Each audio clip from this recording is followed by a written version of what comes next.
Aloha kako. I would like to call today's Public Land Trust Working Group meeting to order. Let the record reflect that it is Monday, October 14th, 2024, and the time is 8:32. We are recording this remote meeting held by Interactive Conference Technology. The members present in today's meeting are Sherry Broder, Don Chang, Ryan Kanakaole, and myself, Hulu Lindsay. Administrative and technical support are provided by Stacy Ferreira, Everett Ota, Amber Kalua, and Arlene Aguinaldo.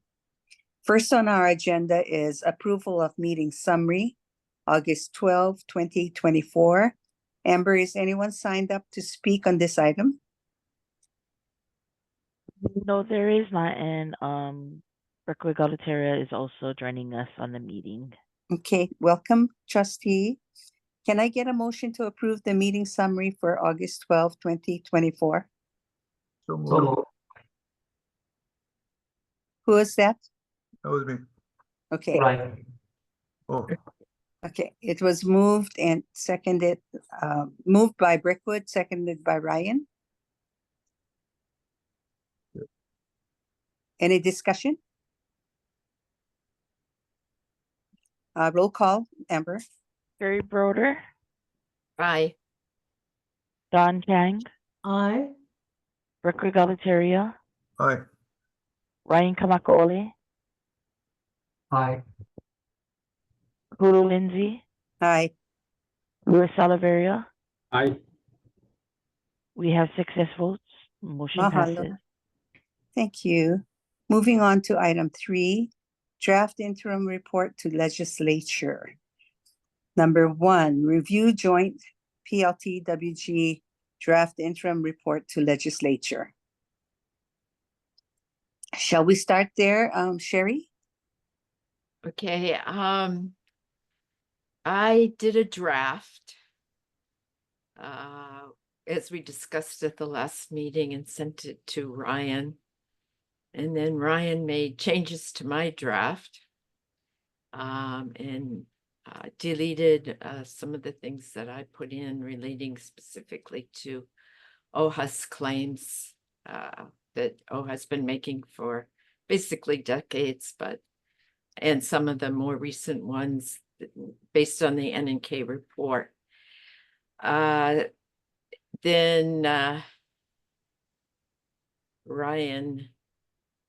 after Ryan deleted a lot of that, I then revised it again and put back in a lot of the stuff that that had originally been in. I tried to make it so that it was clear that that was OHA's position and not try to speak for the state on some of the back payments due and the yearly amount that OHA should be getting. But you know, I guess that sort of gets back to my request that I had made earlier. I understand the position that the state folks are in, and I had wanted to try to make a presentation to the governor so that we could maybe have some decisions made on some of OHA's claims. I think we do appreciate that the recommendation to try to get a financial review and or audit of both the PLTIS, Public Land Trust Information System, and the revenues that the agencies are reporting, that there was support again for that position. I don't know if Ryan wants to add anything. So the basis for my deletions was that I don't think that those, just to be frank, I don't think that those positions, those long held positions by OHA, should be in this working group interim report, because I think it goes beyond the scope of what the work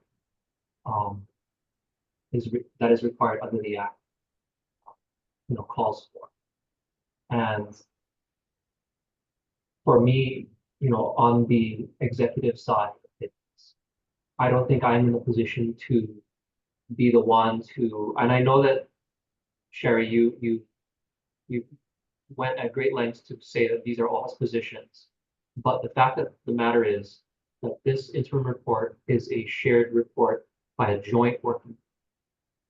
And for that reason, I think that the only things that we can publicize in a report like this, because it's an equal amounts of the executive branch, equal amounts of OHA, is the things that we can actually agree on.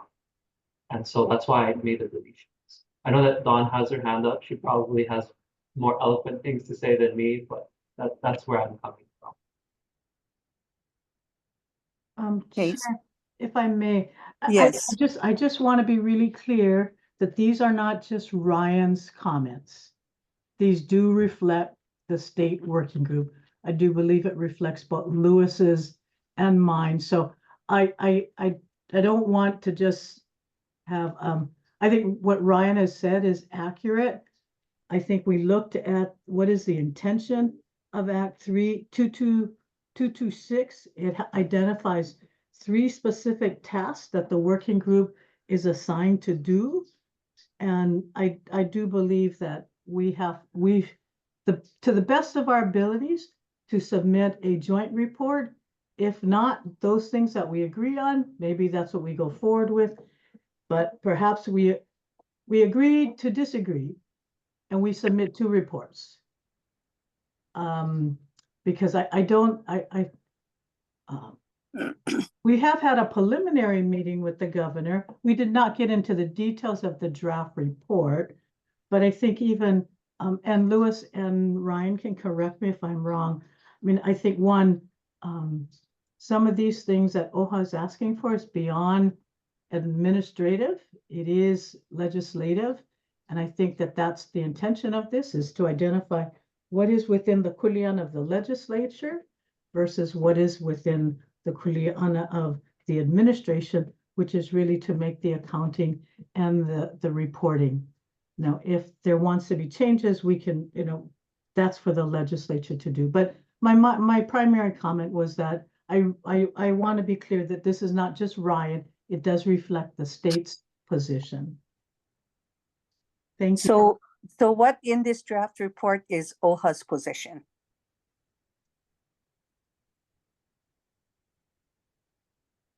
Chair, Yes.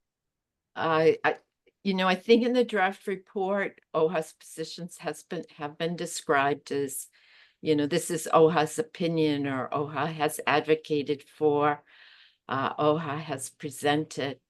So I do think that it sounds like Dawn and Ryan do agree that to that extent, it was made clear that it was OHA's position. I don't believe that it's beyond the scope of the report assignment, because the statute is clear that what we're supposed to do is make an accurate and complete inventory and make an accurate and complete report on the accounting.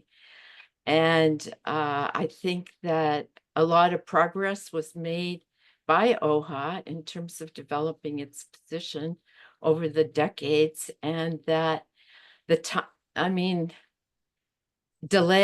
all these delays, they only hurt OHA. They're in the, they help the state. I would also disagree that it's not up to the governor or the executive branch. In the past, when deals have been made with OHA, they've been made with the governor. Under John Waihee, there was an extensive work that was done to develop Act 304. There was a whole department, the Office of State Planning, with Harold Matsumoto, Norma Wong, Mary Alice Evans, who dug in and worked on facts and figures and negotiated a deal that was then brought to the legislature. So it was OHA working with the executive, bringing it with a recommendation to the legislature. The same thing happened when Act 15 was passed. The Governor Abercrombie negotiated with OHA directly, and the matter was brought then to the legislature for approval. So I do disagree that this is just a legislative job. It may be that any agreement that is reached between OHA and the executive would obviously have to go to the legislature, but nonetheless, I think that these other governors certainly have shown that the executive can be very involved. I think it's kind of frustrating on the OHA end for us to be again involved in all of this. And, I think some of the things that are in the report all the things that are in the report, except for the complaint about at the time of statehood, some of the islands in the archipelago being cut out of the state. And that being one of the things that are unfair to not just OHA, but Native Hawaiian people and to the general public, in fact. I think that was a new one, but otherwise, I think everything else that was in there for OHA's position, you probably heard me too many times already, so I don't think I have to repeat the value of Act 304 and how it's unfair that the state uses the sovereign definition to exclude things that OHA should get paid for, or that how it's unfair that the University of Hawaii doesn't report, or how it's unfair that OHA doesn't have any input on the fact that leases are at less than fair market value, or that OHA doesn't have or that the telescope time that is sold up at Mauna Kea is not included in the lease rent, and so therefore OHA doesn't get any value from the telescopes up at Mauna Kea, and et cetera, et cetera, et cetera. So I think you've heard me time and time again. So I don't think there's anything new in that report that OHA puts forward, and I would like to see it as one report, and that at least the state acknowledges what the OHA is saying. I didn't say that you agreed. I wish you had. And that's why I wanted to really get to the governor so that we could make a presentation on, that would really advocate for OHA's position.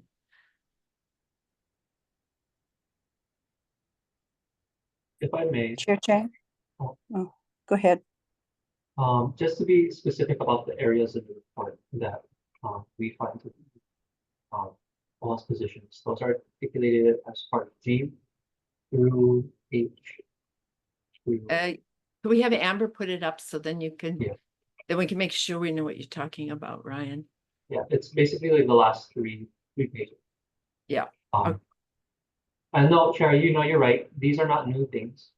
But regardless of like how, in my view, regardless of how it's presented on the paper, when it comes to like the fact of the matter is a lot of this is still contested between the executive branch and OHA, which is why you admit that this is OHA's position.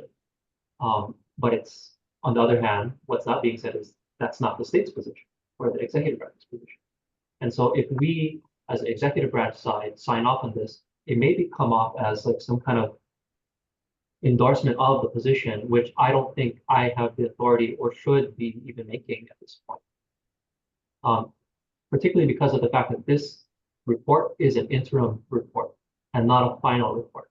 If that were the case, like if we all came together on a final report and this was part of the recommendations, then sure.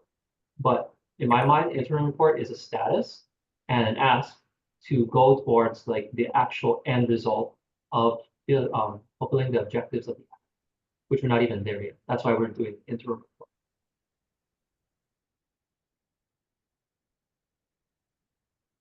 And Chair, if I might add to this, this is Dawn. Yes, I see. I Thank you very much. I think in my mind, Sherry, there are some differences with previous administrations.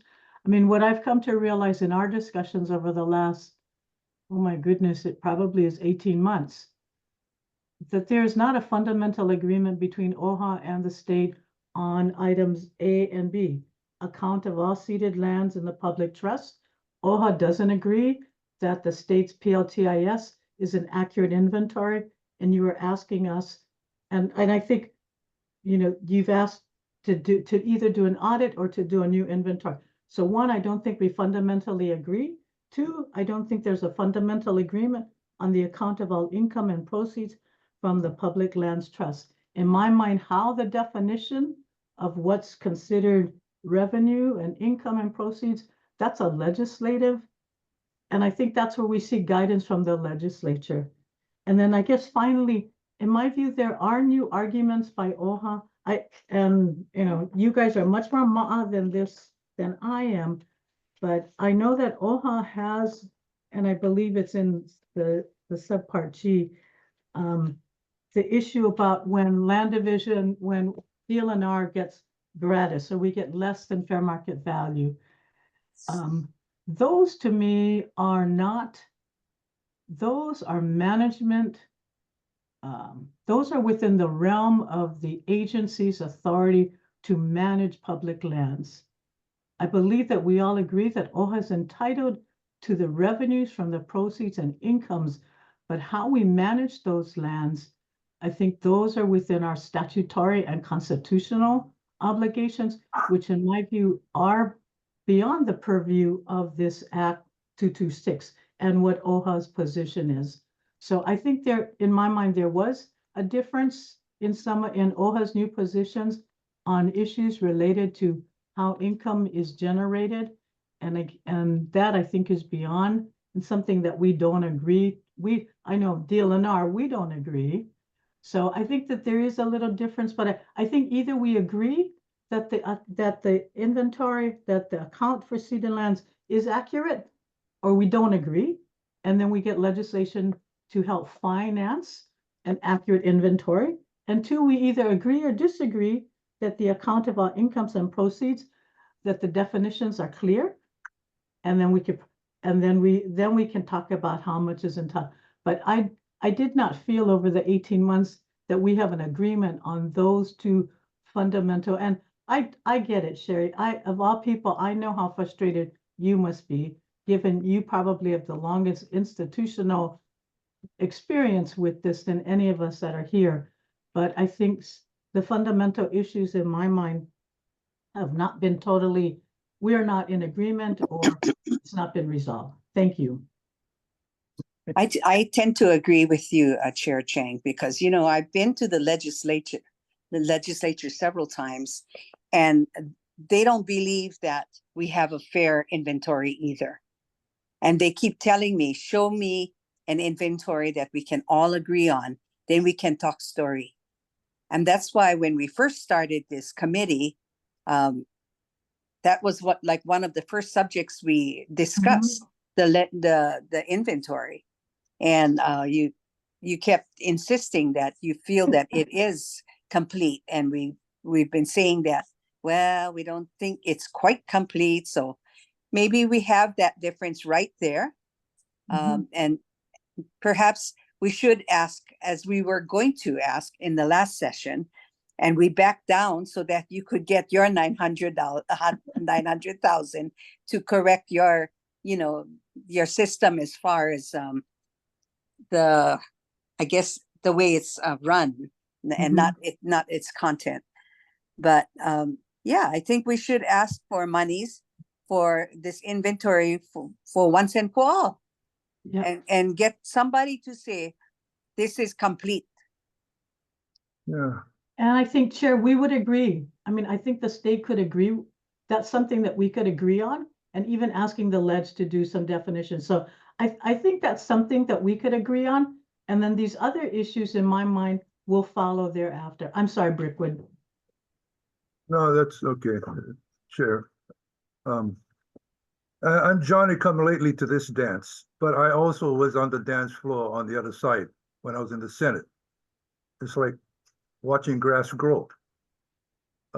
Sherry, does OHA need to consider another perspective? There's another branch in the government, the judiciary. Have we adequately asked them for guidance? Is there a place on the table for them to weigh in so that we can accelerate the pace of this argument or this conversation? It seems as if this particular group that we're sitting on the same table, but we're not agreeing. Therefore, we need another party involved here so that we can make our way through to some consensus. And just by virtue of a legislative solution is by and large, I think there's elections that happen. And so therefore perspectives change. Laws don't change, unless of course the legislature changes the law. But have we adequately gone to the third branch to ask for guidance or to find a resolution? I don't know, I'm asking that. No, we haven't. And why haven't we? Because we have not exhausted all remedies. And Well, this I is think one of, we may have, because Well, I'm hearing the same thing years later. we're working with a group that was appointed by the legislature. If this doesn't succeed, maybe we will have another remedy under our cap. And what is the time limit on that? No time limit. Oh, okay. Well, maybe we should establish a time limit. Same story, different day does not Yeah. work. Yeah. It's been going on for years and years. Well, I think that there's enough that we can agree on right now to provide to the legislature to get us to the next step. I think as far as like progress goes because I've been on this since like, EK administration and putting me on that and us not having any meetings and going forward into this administration and just watching it go and seeing like not completely polar, but very differing points of view come to like a consensus, at least that we need to have a third party. And so that's where we are right now. And I think we can agree on that. And that is to me progress, because that will allow us to keep moving forward as far as the work goes. Okay, Chair, just a couple of points of clarity for me. Now, I see the two areas. The two areas obviously is the inventory. And then the second one that has always, I always have found curious was the inability to come up with a consistent formula across the board that every agency abides by to come to a number. I mean, everybody's playing their game here, including UH, including Monica, whatever. But there's no, unless I'm wrong, I don't see a consistent formula. Everybody is on the honor system here, and we got to get Right. up to the honor system. Yeah, that's correct. Okay, so how do we remedy that?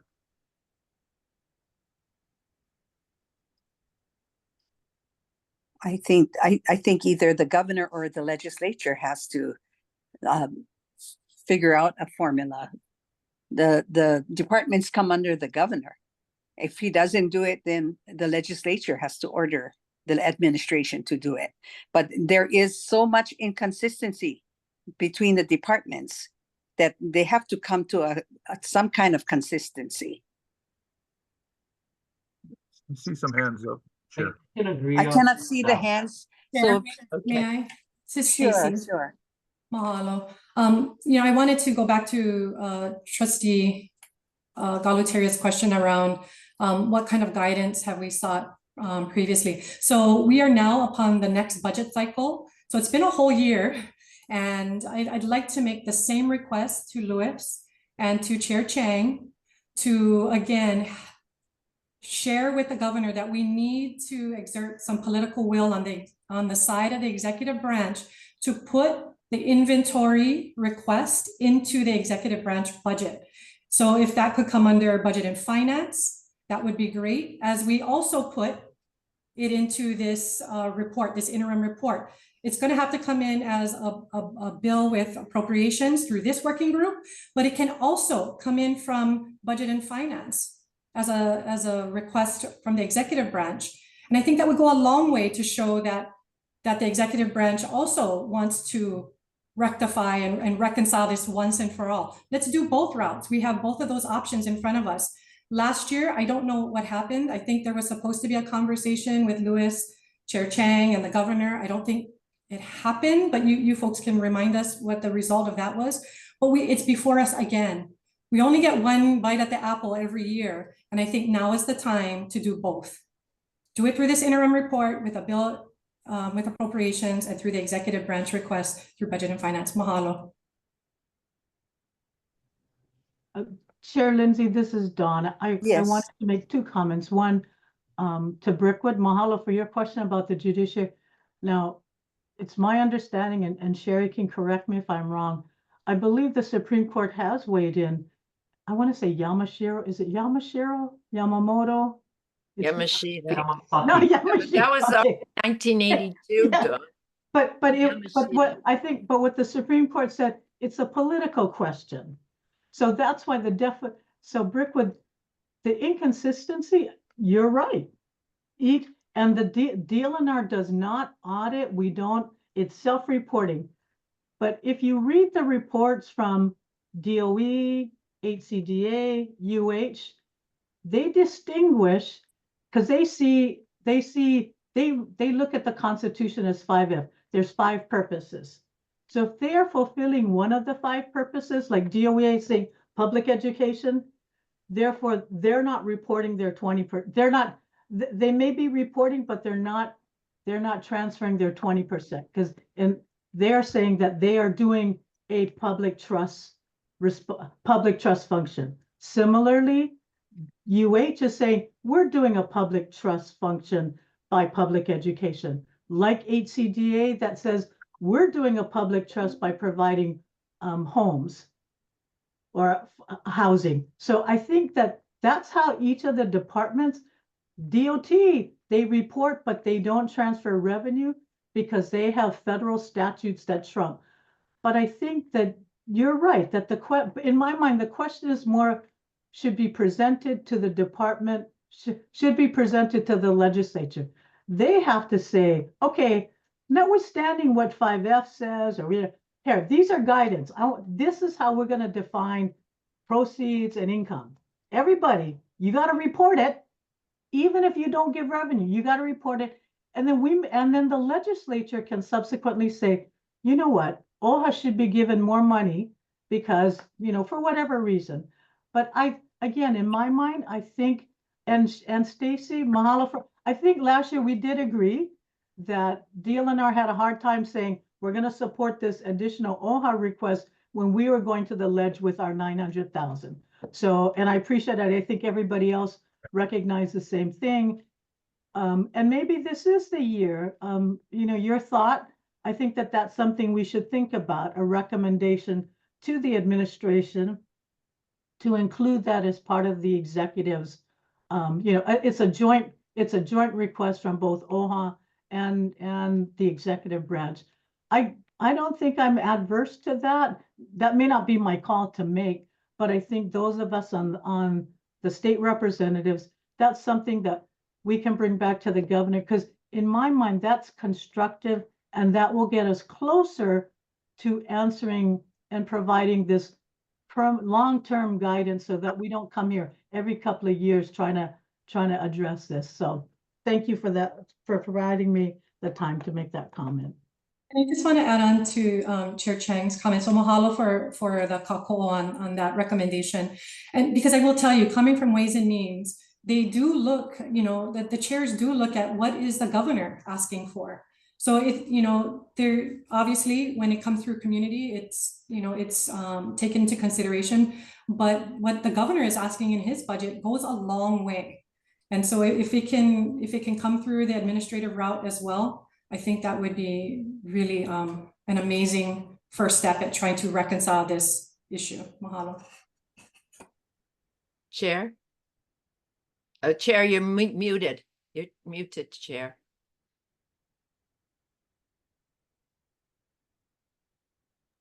There you go. You can hear me now. Yes, Are you going to say something, Sherry? Or do you... yes. Is that a, is, Yeah, okay. go ahead. All right.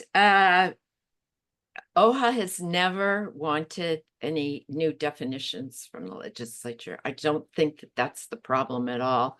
The problem is that the agencies are, you know, doing what is in their best interest and interpreting things in the way that they think is their best interest. We did talk at one time about, you know, setting up a different kind of financial reporting spreadsheet or something like that. But I think my impression from Lewis was that, you know, some agencies are all computerized, some are still doing things by hand, and that, you know, that might be difficult. So we didn't actually continue to pursue that. But I don't think that OHA has any interest in having the definitions of revenue and income and proceeds redefined by the Hawaii State Legislature. I think that would be dangerous for OHA. If you want to go back to Act 304, as I've been bringing up repeatedly in meetings, which was the deal that John Waihee did in 1990, and the only reason that that deal went out the window was because of the Airport Forgiveness Act.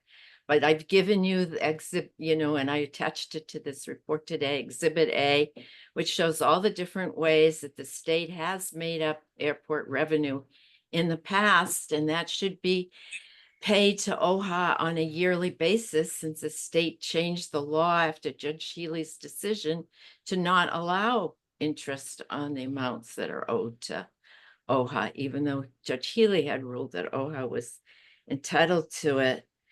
You know, the case that you were bringing up, Dawn, the Yamashita case, I mean, that was decided in 1982. Now, since then, there have been other cases relating to the revenue issue that OHA has brought, and the court has decided that it is a political question. However, when the court struck down Act 304 in 2002, the court specifically said, you know, okay, you know, maybe you guys can come back, OHA, you know, if the state continues to drag at its heels and not do anything, because at the end of the day, the state is still held to the highest fiduciary duty toward its Native Hawaiian people. And, you know, I think for OHA right now, just to be getting $21.5 million, when if the airport revenues and some of these other things were included, you know, would be more like 65 million a year. I mean, so that's just out and out not fair. And look what the situation is for Native Hawaiian people today. They can't afford to stay here. More Native Hawaiians live on the mainland than live here. And so, you know, and well, you heard me say this before too. I mean, $21 million is like 0.0001% of the state budget of 17 billion. And so considering that almost all the lands of the state are formerly Crown and government lands, it's just on its face not fair. Okay, now this thing about that Dawn brought up about everybody doing public purpose. Well, I should hope that they're all doing public purpose since they're state agencies. So the question is, you know, what is the allocation of state funds going to be to OHA? It's not to say that the DOE is performing more of a public function than DLNR when it's renting out state space to canoe paddlers or other things. So, you know, that's just not fair. If that's going to be the excuse for not paying. I mean, everybody, all the state agencies are doing public functions. And so I just don't think that that's fair. And it's not right. And that's not the way the Constitution set it up. So now it's a constitutional guarantee that OHA is going to get the pro rata share. I think it's, you know, basically, Don, you made it very, very clear that both the PLTIS and the Act 178 report to the legislature is based on self-reporting, and that DLNR actually has never done an audit or, you know, double checked any of the work that any of the other state agencies have done. So really, DLNR doesn't have any personal knowledge about it. And I did, in the criticisms of PLTIS, I did just take your own criticisms, DLNR criticisms, right off your website of, you know, some of the issues that remain, and then, you know, added some that I think came up during different discussions that we've had. So I think as a bare minimum, what Stacy suggested is something that we hope that you could do. I know I think I heard, Don, you're saying that it seemed like a good idea, but you didn't feel you had the authority on your own to make a firm commitment today. But I do see that you did leave it in the report, so I'm hopeful that that means something, but of course, last year it didn't work out after all. So are there any other hands up? Oh, I just want to add that, yes, the Supreme Court did say that it was a political question, but that's not the only place that we can go. We can go to federal court and let them decide as well. This was suggested by one of our trustees out of frustration. But getting back to Chair Chang's recommendations, should we then outline what the general ideas that we can agree on, and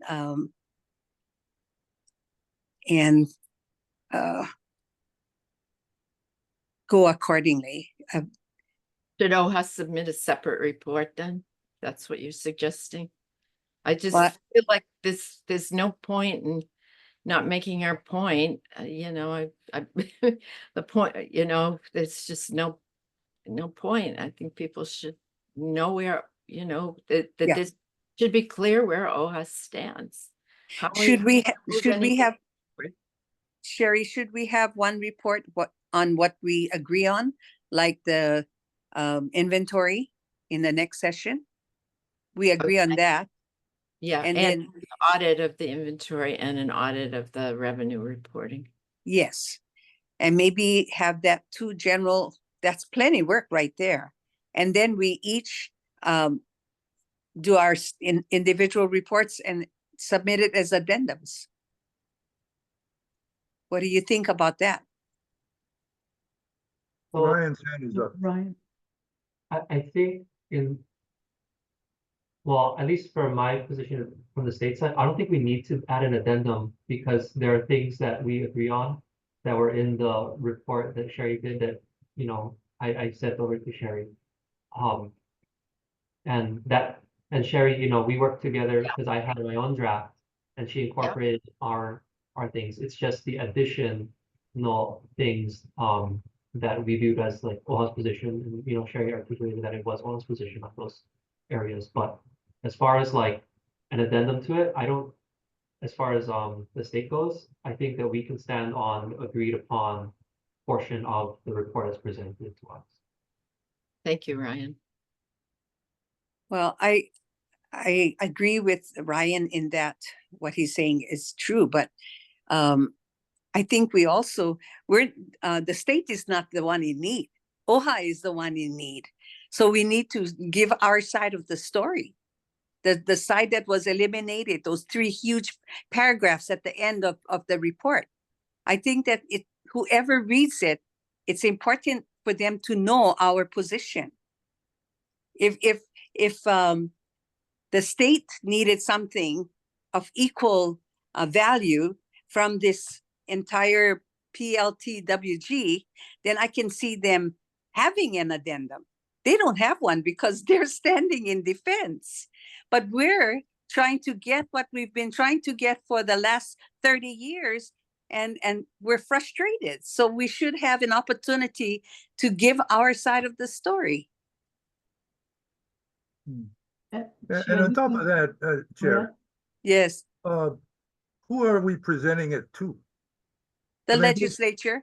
Yeah, but that's such, and that in and of itself, I have reservations about that because I know how the legislature works. Is that the answer to the question? I'm not quite sure. And I mean, they've been presented with things for so many years, and there's a lack of action. I don't know where the will is. How do we establish, you know, and the concept of OHA in need, I don't necessarily subscribe to. I'm just looking for justice here. That's what it's about. Yeah, I mean, it's justice too. where does that enter even this document?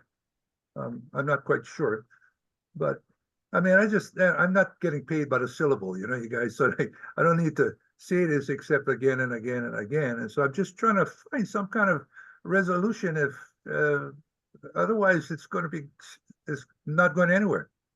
I'm Yeah. trying to find where it's going to be going. Yeah, Chair Lindsay, if I may just kind of add, I think it sounds like we're getting closer to an agreement on some kind of an interim report. And that's all that this is an interim report on the status. I mean, I think if we don't show progress, if we don't show that what have you guys been doing for the last 18 months, and that we're coming up with some very concrete recommendations. I think Stacy's comment about, I think it probably would demonstrate this, at least an attempt by us to work together by coming in with some kind of a joint legislative request for appropriation. I don't know what that will cost. I will tell you, all of us are on very tight budgets. I've got Lewis sitting on the other side. There's not a lot of money to go around, but I think it sends a strong message. And I think Stacy is correct. The legislators do consider I think they would rather find an opportunity for us to work together rather than us either getting into a lawsuit. I will share with you, I am extremely concerned about any federal lawsuit because of this United States Supreme Court. We don't have the same political status as Native American Indians or Alaskans. We are vulnerable. We put a question up before the United States Supreme Court. If you think Antonino Scalia and Thomas are going to rule in our favor, I do not agree with that. So I'd be very cautious about taking anything to raise a federal question, but I do think we have an opportunity. I mean, I think as all of us who started this working group, we felt that this was a good hope, the composition of this group, the collegiality, and I think we should take that one step further in the legislation. I think both Ryan, Lewis, and I can go back to the governor about, he's in the process of preparing the governor's legislative package, and we can advocate for that. But I think that is fundamental. Step one is agreeing on confirming once and for all. So Chair Lindsay, when you go back to the legislature and they keep on saying, so where's the accurate inventory? At least we are doing something about that.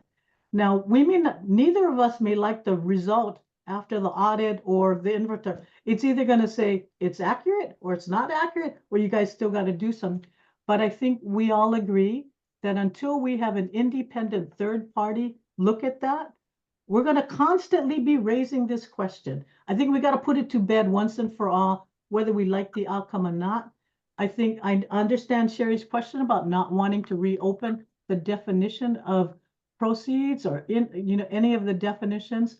I don't know if we can guarantee that, as I think that is fundamentally where we have differences.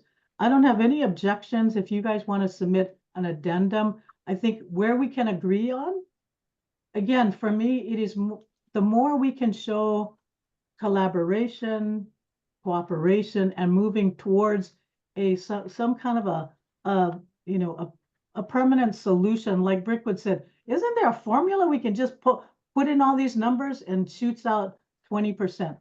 But I will say that based upon some of what OHA is asking for, there will probably be comments from other departments. We've not solicited comments from any other department. So I think whatever report that we submit, if OHA is going to submit a separate addendum, the state may want to look at that and then circulate a draft to all the other departments as well, or at least the administration. But my preference is, it sounds like we're getting closer. We just need to figure out what is that budget that we would have to request for an audit. We can go back and look at what we originally paid for the PLT IS, which I think maybe Ryan, if we can go back and check, I think it was several $1,000,000. For some reason, I want to say 5 million. I'm not sure, but I may be totally off on that. But we can go look and check and confirm what was the contract for that inventory to begin with, or the development of the PITLS. But I think it would be helpful if we could agree on some interim report that we can timely, and perhaps what we can do is request a meeting with the legislative leadership to orally brief them. There's some things that are better said orally than in writing, because what we put in writing, we gotta recognize that's going to be public information for everybody to review, which is, for some, maybe it's okay, but we may want to submit a report and then say that we'd like to supplement that with a formal presentation to the legislative leadership, both the House and the Senate, where we can address any questions that they may have, but also supplement what our request is and where we are. Chair, Lindsay, may I add? Sure. Could I also recommend, I don't want to get stuck in sticker shock, because this is a biennium year. Could we split, we can do half of the request or a portion of the request, 26 and then 27. Then that way we can get progress started and we're not shocking everybody with a large amount in the first year of the biennium. We can spread it out. Mahalo. That's possible, Stacy. I mean, I think as we enter the biennium, and I agree that we should be putting in a request to address those issues too, so that we can get the inventory and we can clear up those outstanding questions that exist. I guess, we just need to come up with what that number is going to be. So if Don does get some kind of at least indication in terms of how much was it when we did the PLTIS, that would give us at least some starting ground in terms of what the request would be. But the thing is, we don't want to shortchange us in the first year so that we can't get into a contract to actually do, the audit itself. So, let's come up with what the number is going to be, see what the timeline would be to execute on this particular audit, and then push forward. I do highly recommend, and this is up for the working group to decide. I mean, it's one thing to put the request within budget and finance or and stuff, but budget and finance is not the expert when it comes to the management of the PLTIS system or land inventories, for that matter. So, if it's in the DNF budget and I have to advocate for it, I would end up having to defer to somebody like Don or Ryan anyway. So, I mean, it is appropriate to be within DLNR, and that was, my consult to this working group. And I'm not trying to shirk in that much from perspective. So long as, Louis, you don't deduct that from DLNR's budget request. But you're probably right. It probably does make sense, because if we're part of the governor's executive budget, it will be part of his package as well. Yeah. We've already had to submit ours, but I'm sure if we can get concurrence with the governor's office, we can draft something up. We can always put something in. Okay, We okay. can put it in, and we could, I mean, even if it's not ready now, we always, we have the ability to do a governor's message, even when Okay. someone starts to send something down. That would be part of the governor's budget. Okay. I just said budget and finance because you're like Switzerland. Mahalo.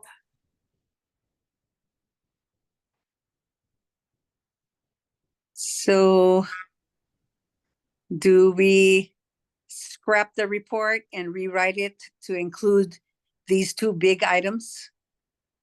The budget amount and the proceeds from all the departments?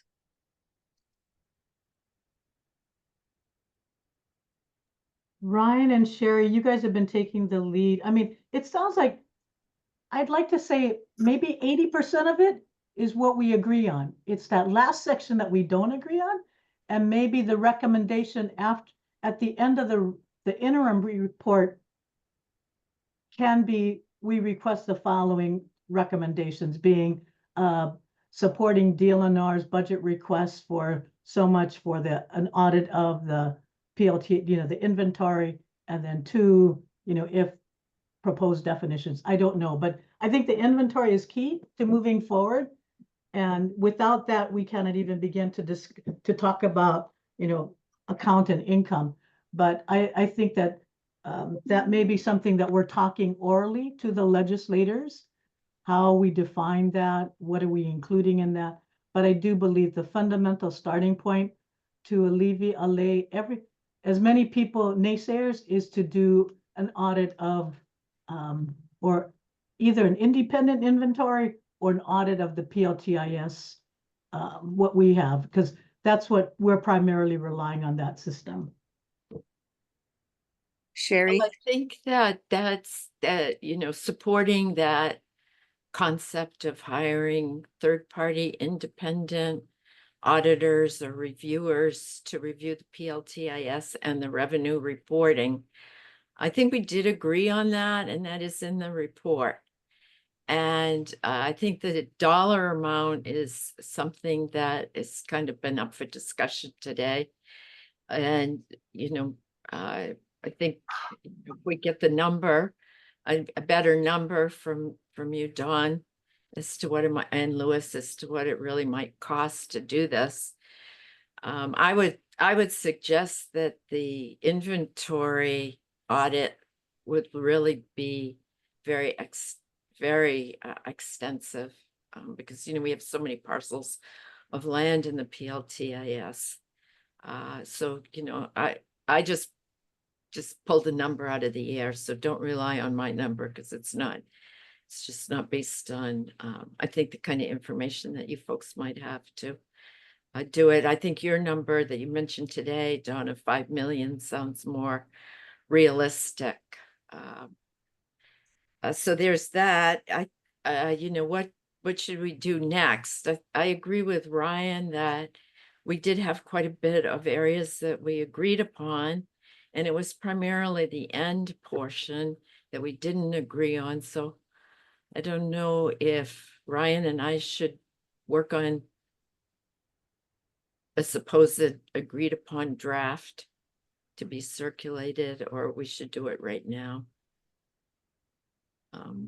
Yeah, that was going to be my question, because I think at least our changes are there already, and the recommendation doesn't need to be changed, because I believe the recommendation is, appropriation, at least from it's appropriation of funds for the hiring of professional services to accomplish the goals of the act.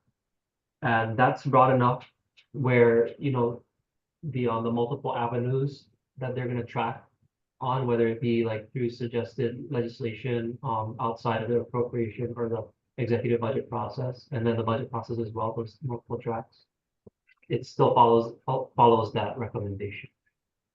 Well, I think that we did put a number in, which I think we should take out, and your suggestion, at least for the time being, that we leave it general until we get more information from Louis and Dawn. And I would suggest that as part of the recommendations by Sherry and Ryan, you include in there that OHA and or the PLTIS working group will be part of identifying the scope of work.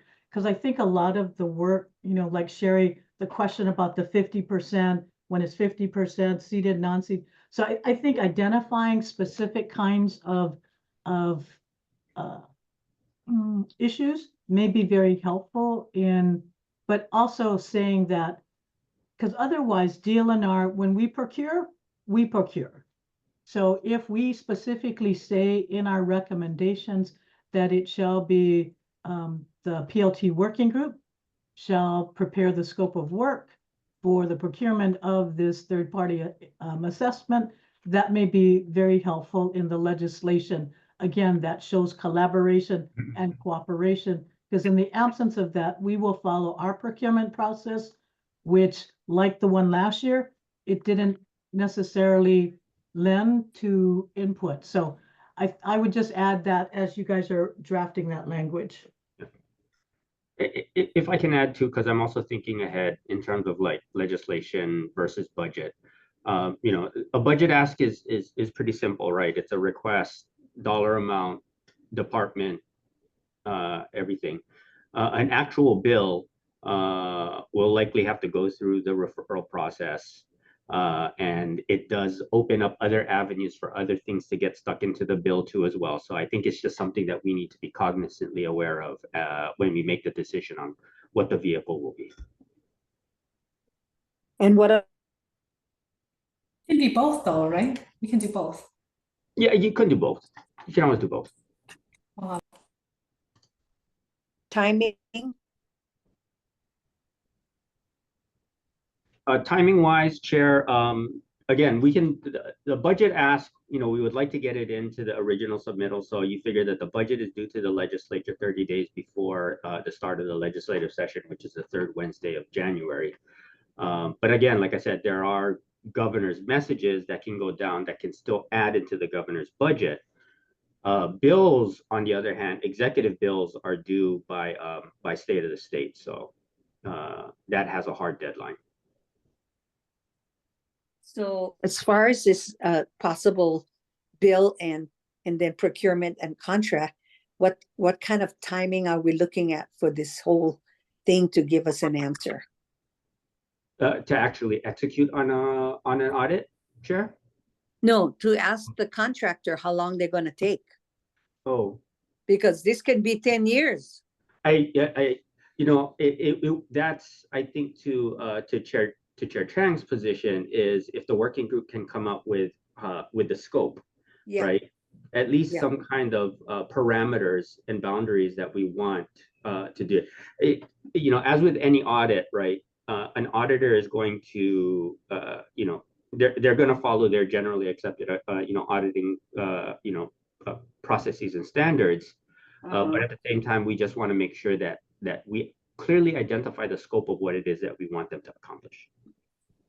But Okay. yeah, Chair, it will, if we can, assuming Lewis and the governor release the funds, let the best case scenario, we go through the budget, we get the whatever we've requested. I don't anticipate we would be able to procure a contractor. Ryan, Lewis, realistically, at least for 9 months from, assuming we get the money in sometime in the best case in summer of 2025, by the time it takes us to procure the contract, I would add on at least another 3 to 4 months. Mhm. So, we're looking at the best case, fourth quarter FY25, and that's on a fast track. But that may prepare us for the next legislative session, but we probably will not have, it will not be completed by the next legislative session. Okay. Just wanted a general idea. Yeah. Also, couldn't we also have the monies appropriated to DLNR but expended by OHA? Because we have procurement too, right? Which I think we're a little bit more agile. We're not dealing with as the volume of procurement that the state is. So I think that would be a more expedited route to consider. Appropriate to DLNR, expended by OHA. Mahalo. we can look at that for sure.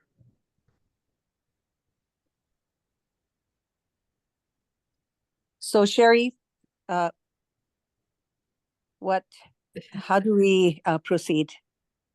Well, we could go over right now what the report that Ryan and I worked on and decide what's to be included. And then I think among us OHA folks decide what we're going to put in, use what I did in the addendum to submit our own report. And then, but we could do that right now. We could at least do what we agreed upon, or we could, since we haven't got the number from Ryan and Dawn, we could have Ryan, from Lewis and Dawn, of what number we're going to use. We could wait till next week and see if they'll be able to get a number for us by then. And then Ryan and I could have it all done and you guys could just look at it and be more expedited. So I think it's up to everybody else what they want to do. If I can vote, Chair, Yes. my preference is, Ryan and Sherry have had a good working relationship. My Yes. preference would be to let them work on the revised draft. DLNR will try to get some numbers on a possible cost of a contractor. And Okay. then they can work on redistributing it to the rest of the group. That sounds good to me. If it's okay with everybody else. Yeah. With me, just to put it out there, the amount that we put into this draft report right now was initially it was $500,000 last session, but we think realistically, because of the scope of work that we think is going to be involved, probably like $1 million. But that's just throwing it out there. I defer to Louis on what is realistic in terms of an audit.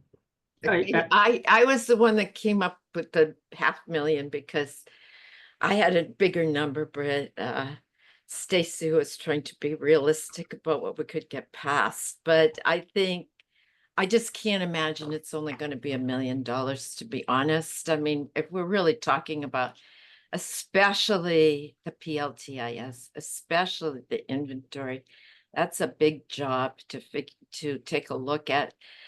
Some of the things, I mean, no criticism intended, just a comment I'm making, but, DLNR to make the PLTIS use the SLIMs, and the SLIMs to make the SLIMs use the other inventories. So I think that people's understanding of what the Crown and government lands are has grown since the beginning of all of this after statehood.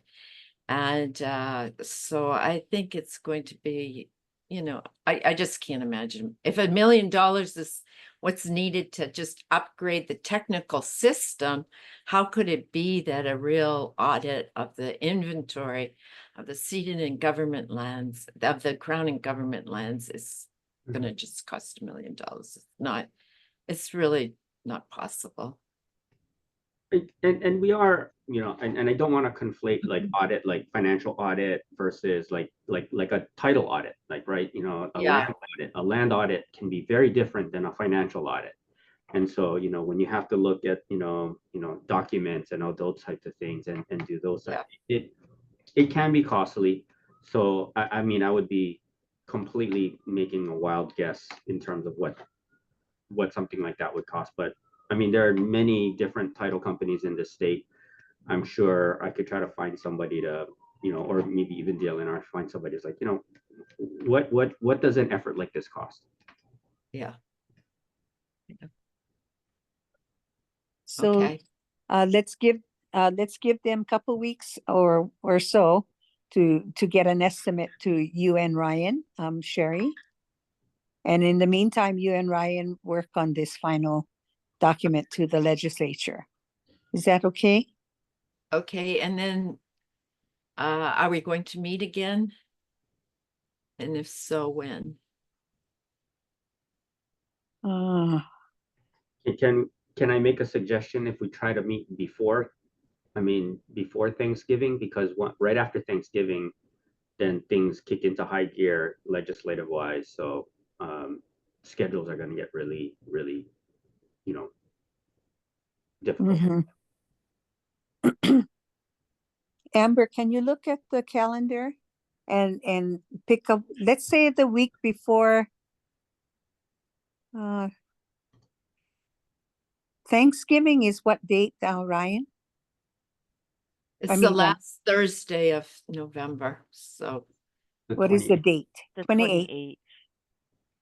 Oh, and when fashioning a number, bear in mind what Stacy was talking about the biennium, which will make it a little bit more palatable, I think, as we move forward. Okay, thank you.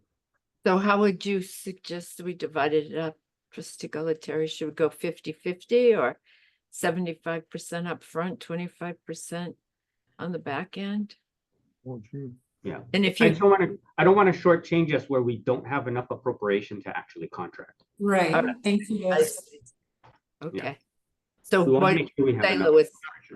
Would you say we should go the whole amount? Or should we go 75% or 80% upfront, 20% second year? I personally would just go for all of it up front.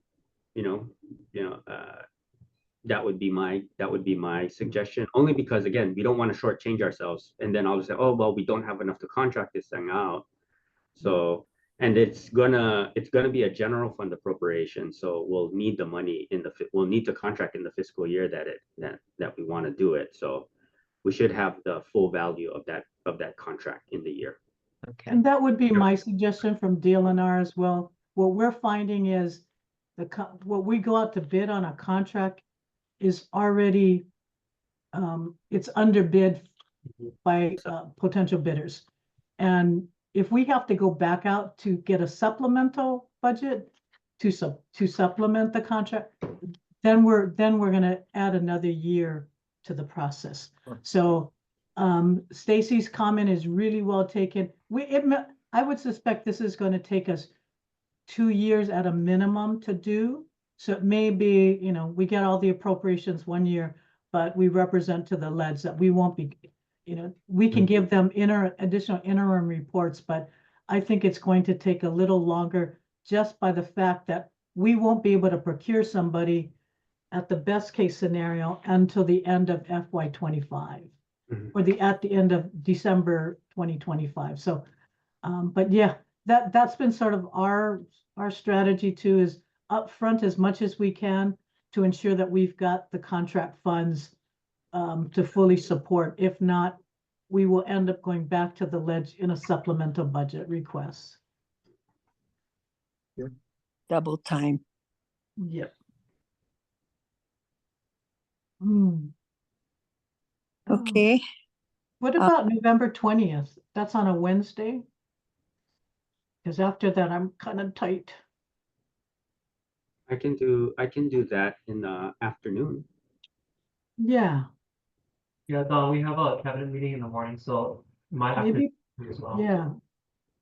I've got a meeting at 1:30 to 3:30. What about 3:30? I can do 3:30. 3:30, Chair Lindsay, Amber? I can do 3:30. Yep. Your schedule is free on our end. Chair Lindsay. Yep, I'm good with 3:30 on the 20th. Okay, Anybody can't make it?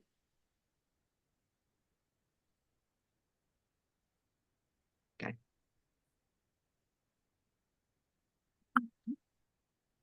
And so by then we should have the final agreed upon plus a number. Then we can just vote on it one time. Agreed. Yes. Happy holidays. now there is an optimistic person in this room. You're probably much closer. You're probably, let's hope. Yeah, that's only because he's working with me, John.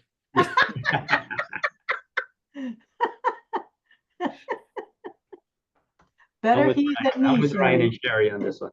I think they got it. Okay. Good hands.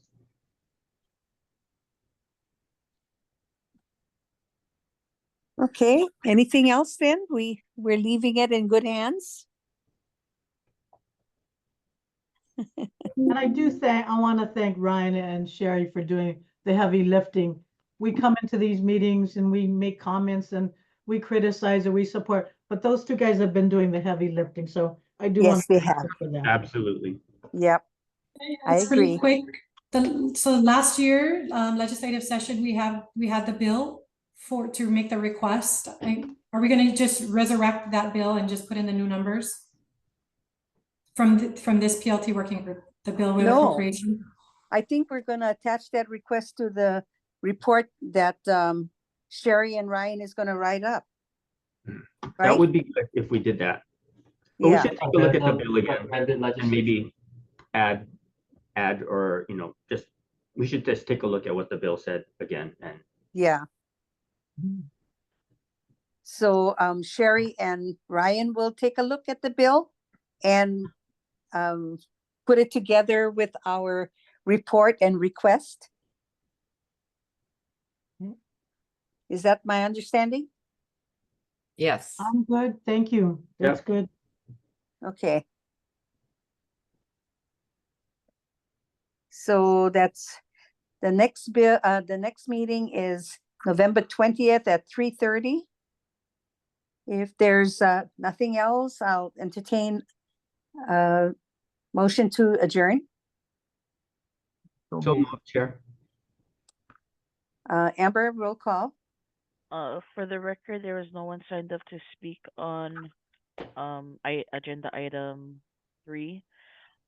Roll call vote, Sherry Broder, Aye. Don Chang, Aye. Brooke Galataria, All right. Ryan Kanakaole, Aye. Hulu Lindsay, Aye. Luis Oliverio. Aye. Meeting is adjourned. Thank you, everybody. Nice Thank you, to see you Chair. guys.